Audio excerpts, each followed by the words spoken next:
Once upon a time, in the sun-soaked lands of ancient Egypt, a group of weary travelers made their way across the desert sands under the blazing sun. Leading them with courage and hope was Prophet Moses, a wise and kind leader chosen by God to guide his chosen people, the Israelites, to freedom.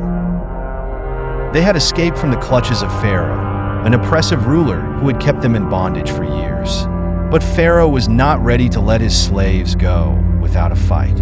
As soon as Moses and his people set out on their journey, Pharaoh's heart hardened once again. He gathered his mighty army and chased after them with roaring chariots and clattering swords, determined to bring them back.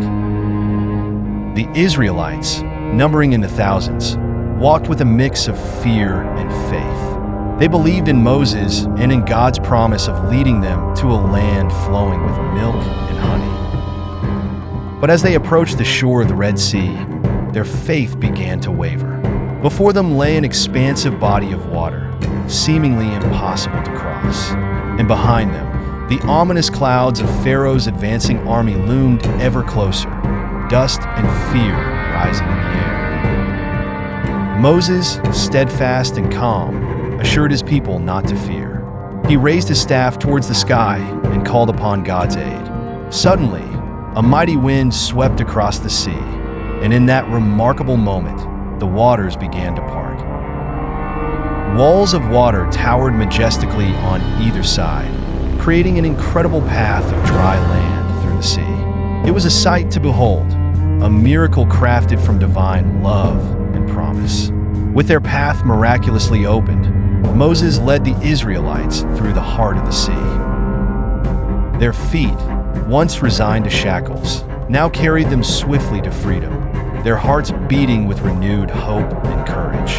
The sea bed was firm underfoot, and as they marched, they marveled at the marine life they could see through the walls of water on either side. Just as the last of the Israelites set foot on the opposite shore, the waters began to collapse.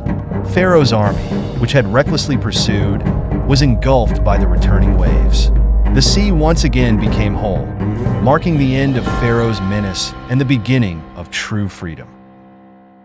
Thus, with their hearts full of gratitude and faith, the Israelites sang praises to God. They had witnessed a miracle, a testament to the power of faith and the enduring promise of freedom. And so, the legend of the parting of the Red Sea became a story of hope, courage, and divine deliverance.